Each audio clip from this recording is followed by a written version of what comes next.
some of the progress that we've made in the first year of my administration on West Virginia's child welfare system.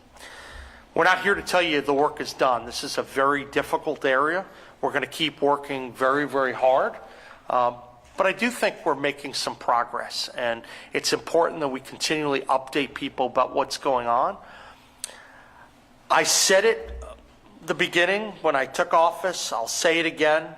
Bringing our kids home is one of my top priorities. That's why I was really excited last month to announce what I'm calling, I don't know what you guys will end up calling, but the Bring Them Home Fund, which is a pretty good name to make sure that we have all those kids that unfortunately have been sent out of state for, it seems like endless decades, so long a period of time. We want to get them back home, right? I think all of us share that goal.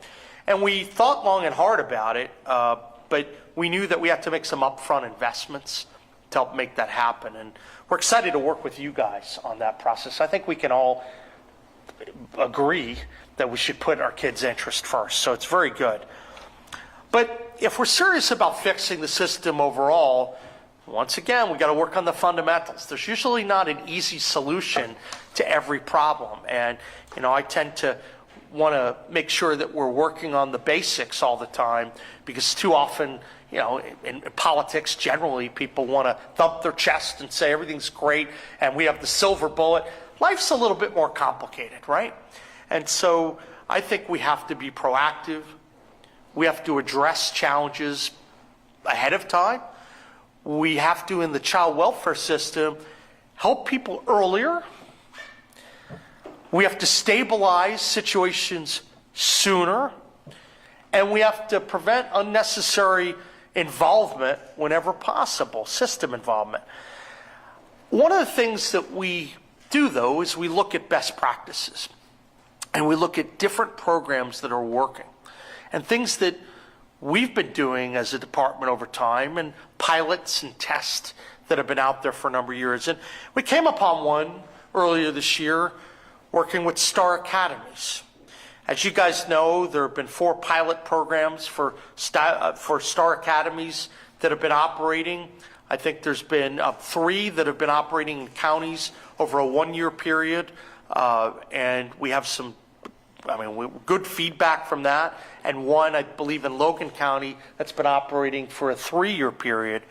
But Star Academies, they're a school within a school, and they focus on re-engaging a lot of the at-risk middle school kids at critical points in their lives. So I've learned a little bit about this program, and I feel fortunate about that. And I've talked to Tate Reeves about it and Governor Landry about it. They've actually been doing this. One of the good things about serving as governor, you get to talk to some of your colleagues from time to time, and they've talked about some of the success they've had.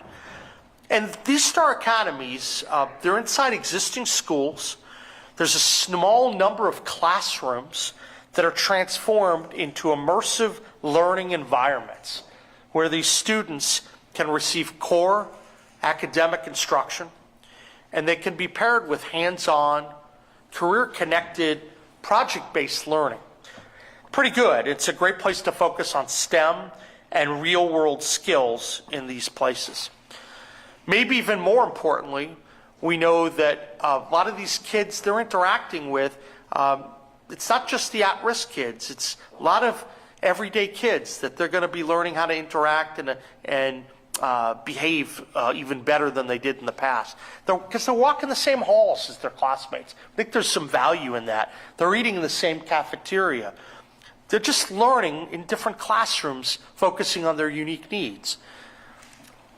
Each Star Academy, we know, can serve up to 80 students per year, and generally operates on a 3-year to 5-year cycle. And that could mean that you could get up to 240 and 400 students per school. In West Virginia, as I mentioned, we have the 4 pilot programs in Philippi, Martinsburg, Logan, and I believe in the west side of Charleston. And we're seeing that they're already producing some strong results in math and English scores. But it's on the behavioral side that we're really encouraged. You know, we've seen here, I think, Alex, you have some of these stats, that 81% decrease in behavioral incidents Wow, think about that. It's pretty good. 63% increase in attendance. That's significant. And I think for everyone involved, we're encouraged by those kinds of numbers. We know that from my conversations with Mississippi and Louisiana and learning about this program, states like Mississippi, Louisiana, South Carolina, in part through these academies, have seen absenteeism drop by as much as 89%. Wow, that's a big problem in West Virginia. Discipline referrals fell up to 88%, and up to 95% of the students at these academies remained on track to graduate. Good statistics, better than what we've had in West Virginia, and certainly we think something that could be very beneficial for our state.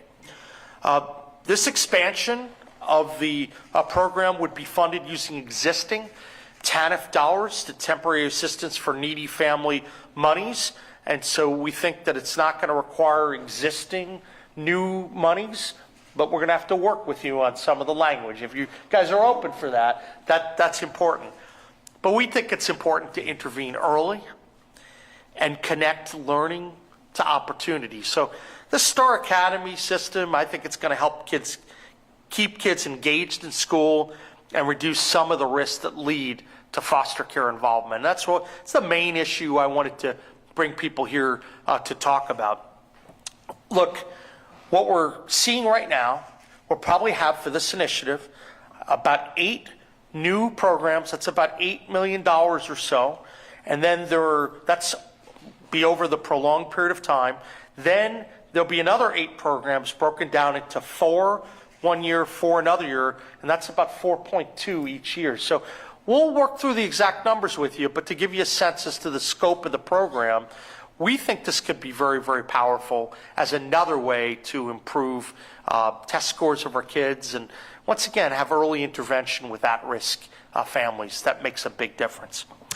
Second reason we're here today, and we're just beginning on the faith-based side, we want to make sure we're helping people understand what we're doing on the faith-based initiatives here in West Virginia. We know that there are a lot of churches and communities that are very active addressing people that fall through the cracks in the child welfare system, right? We know churches play a fundamental role in doing good things to help our kids' family. Well, over the years, I know from my discussions as Attorney General and talking with people in the community, the churches want to feel like there's opportunity to work closely with people in the department. We think it's critical that West Virginia have a better organized system of people within the department who are positive, who are helping to organize, working with these churches, facilitating these longer-term community-based relationships, having more of a local presence. So we want to make sure that on the faith-based side, that Human Services is working more directly with the churches, and we think that could make a big difference. Better coordination, earlier intervention, making sure the churches know about all the programs we're doing. And so this is more education and involvement. Let me just turn this phone off. And when that engagement happens, I think it will lead to many positive things. We know that a lot of congregations are not utilized fully to help in this area, so we're going to try to reach out more proactively in the year ahead. And I want to let people know about that because I think if we can connect them with the child welfare system through that coordination, it makes a big difference. I think you need a sustainable, community-powered support network to strengthen the families and to eliminate some of the problems that we've had. So we're hopeful churches can play an important role. We also are going to focus more on education for truancy diversion.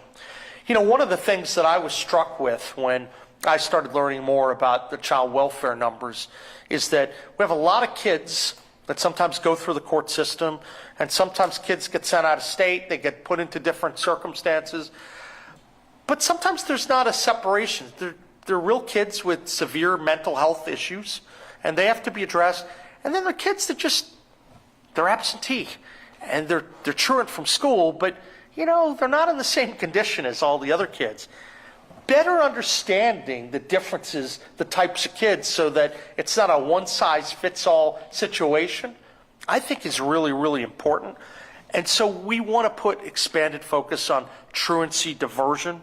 And so, having more mentorship and working with the truancy courts. I know we want to sit down with the Supreme Court and the courts to continue to talk about what they're doing in terms of their court programs so that everyone, including the courts, can be better educated. And there are better systems for distinguishing kids that have very severe mental health care needs versus kids that, quite frankly, are like Ferris Bueller's Day Off. People want to have absenteeism. They have fun. I'll be the first to tell you, when I was younger, I sometimes played hooky, and, I generally did well in school, but, there are kids, and I think I turned out okay. So we want to make sure we distinguish the kids that really have the severe mental health issues from others. And I think if you can do that right and be more effective at truancy diversion, you actually can see significantly fewer CPS referrals tied to non-safety issues. And if we can minimize the number of overall CPS referrals or investigations, boy, that saves a lot of money. I've been told that the average CPS investigation runs between $3,000 to $8,000. If you add another couple thousand for additional court costs, that's a lot of money. If you can be proactive, it makes a big difference. But I think equally important, we want to keep more kids in school. When they're in school, they're learning, they're growing, they're not running around the streets, they're not causing mischief, and I think that we want to do everything we can at the outset to keep our kids there.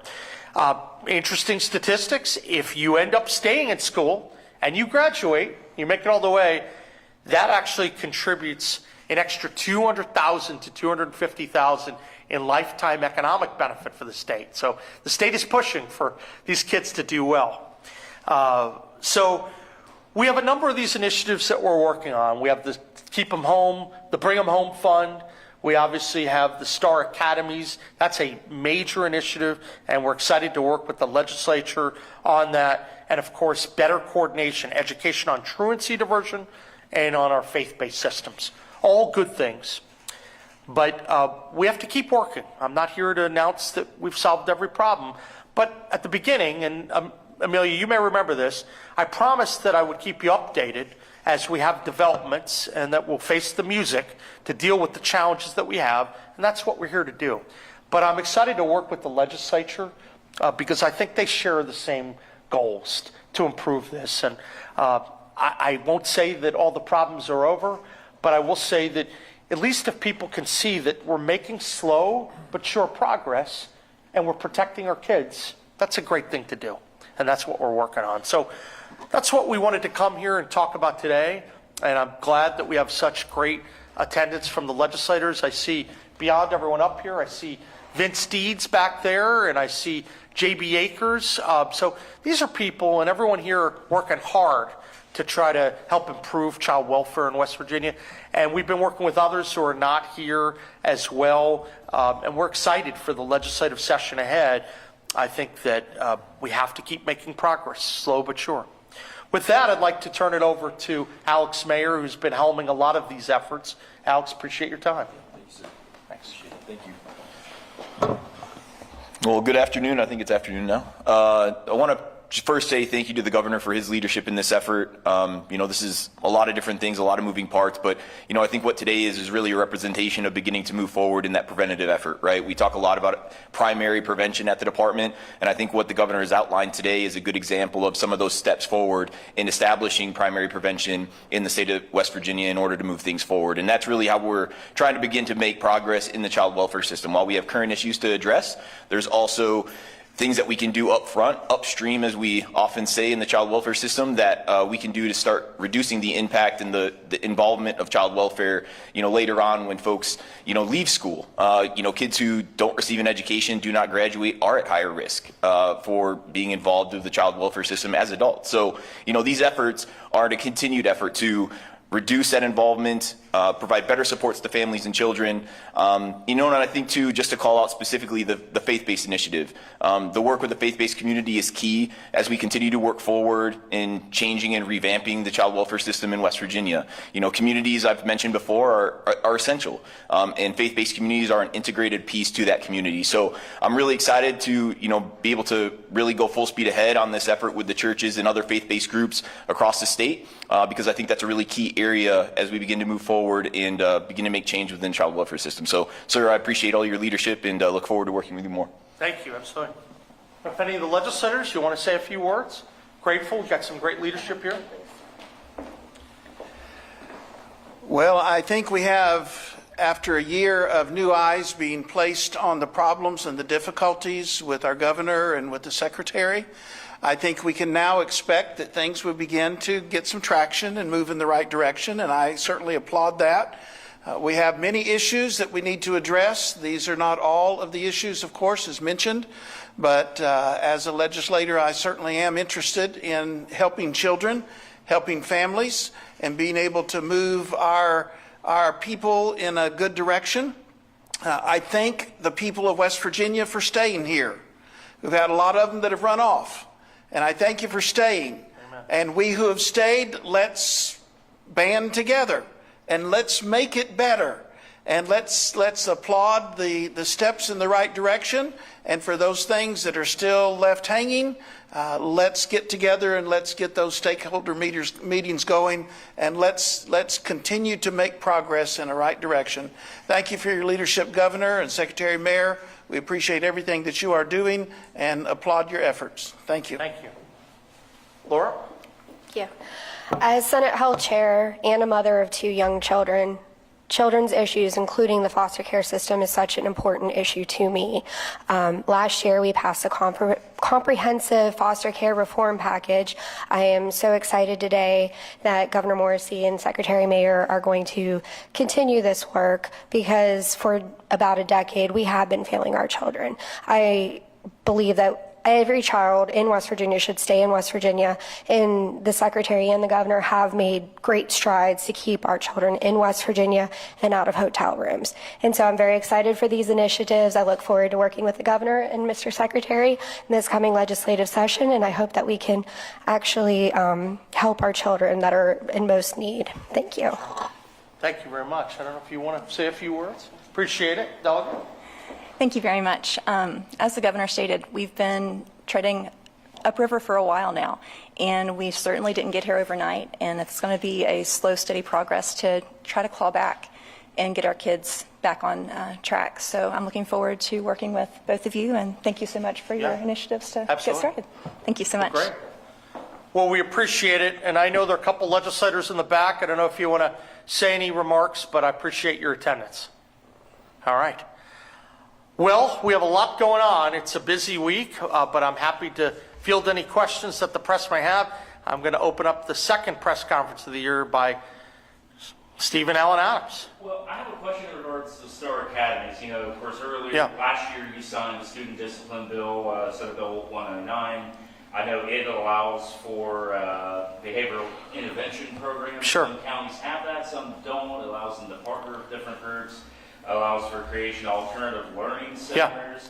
Have you had any talks with the Department of Education or any counties in regards to whether Star Academies, this initiative, could possibly be that type of program, especially for counties that don't already have any type of alternative center for those kids with the most discipline? So I know that our team has had conversations with the Department of Education on a lot of the details, and I know there's been a lot of enthusiasm about Star Academies as playing a more broader role in the process, because people think Department of Ed encouraged by the data that we saw, and not just what we're seeing in West Virginia, but what we're seeing in other states. So I think there are ongoing conversations between Department of Ed and our team, and I am very hopeful this could be one piece of the solution.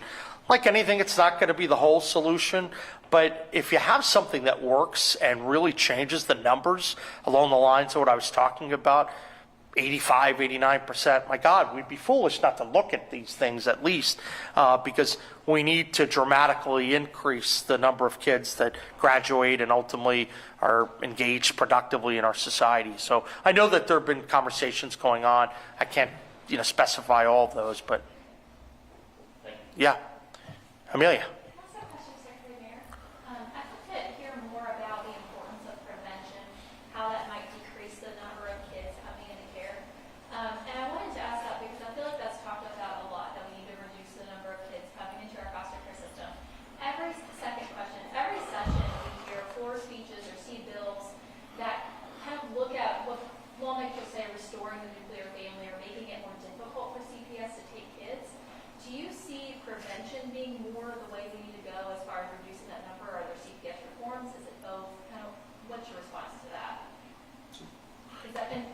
You could go. I may have some thoughts on that. I'm going to let you start it, but I have some.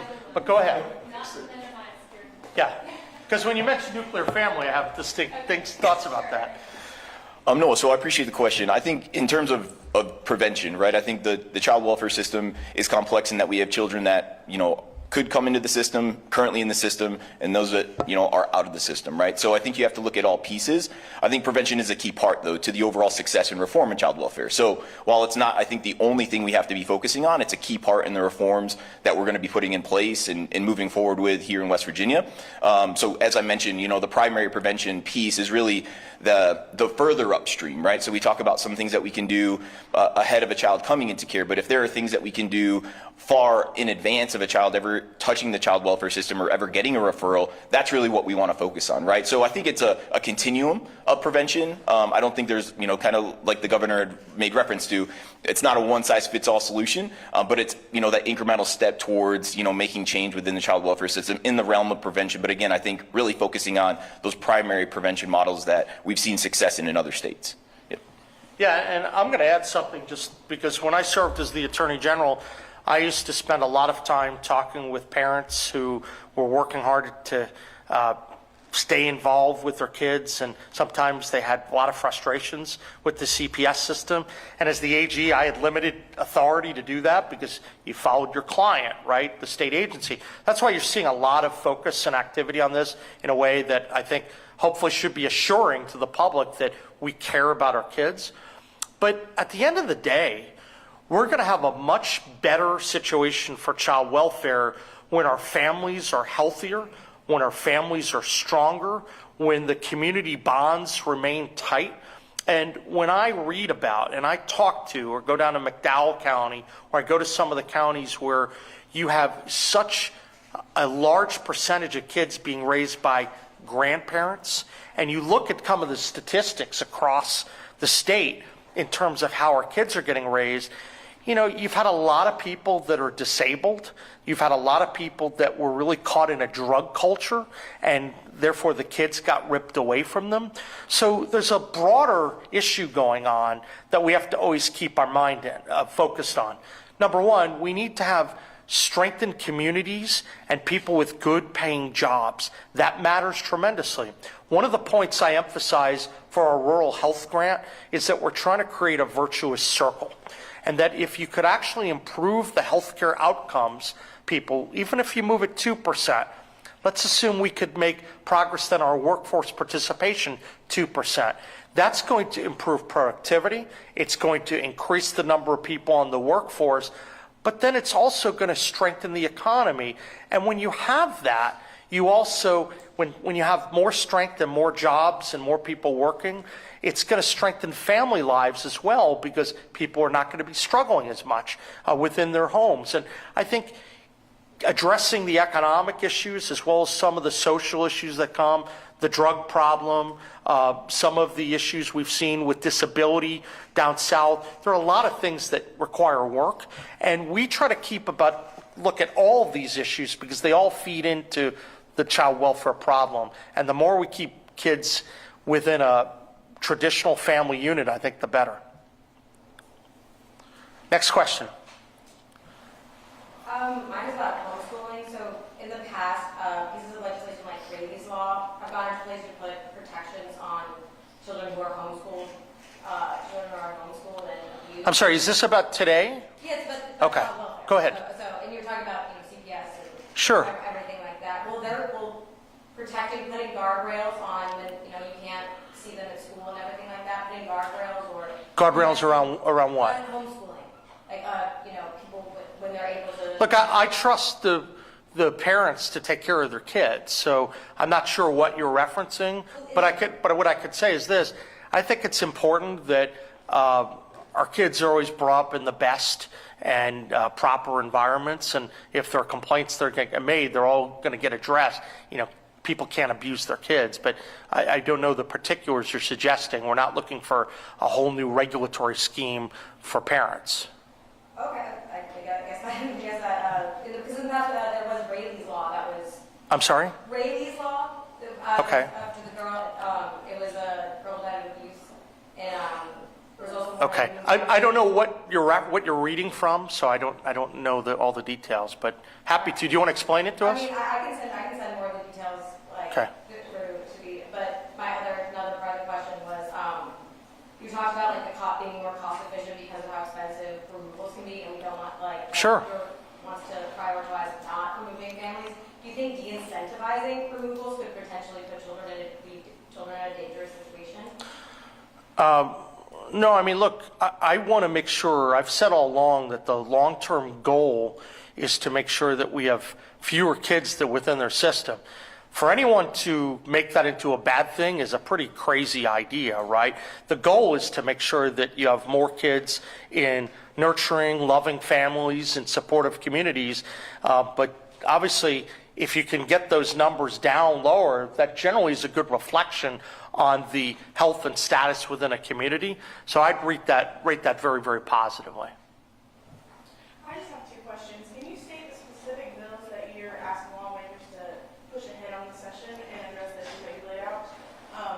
And my second question is, education and child welfare reform seem to be a big talking point today.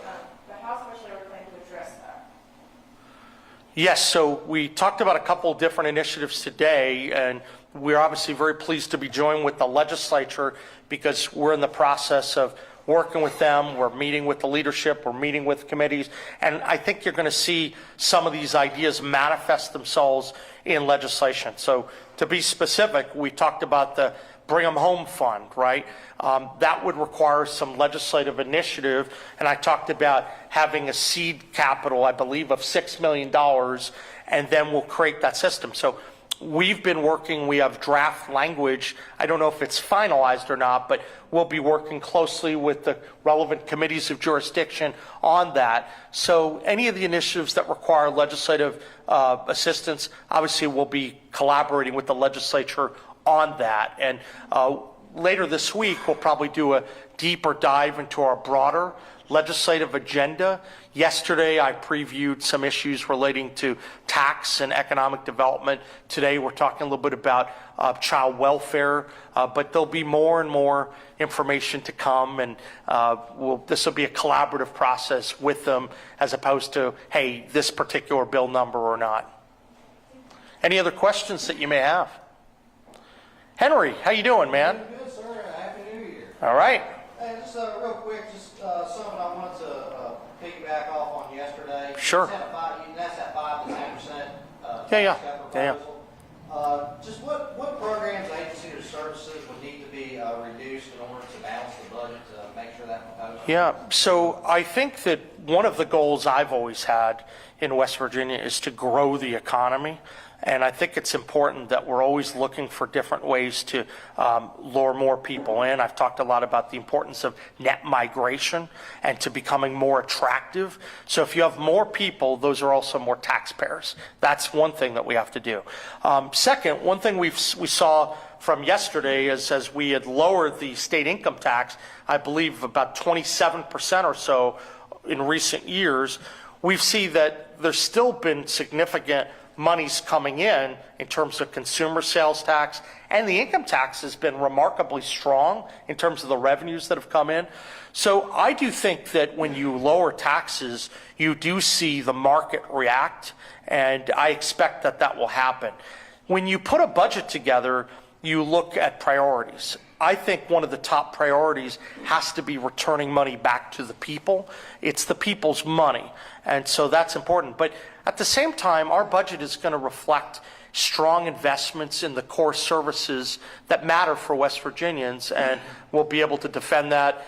You will see the product of that in, I guess, a week and a day, right, when the budget comes out. And then at one of these events, you know, I'll be happy to field questions for you about what you think of our priorities. But I feel really good that our priorities are going to be on returning more money back to the people, creating a regulatory environment that's second to none to lure more individuals and companies here, focusing on education, which is really critical.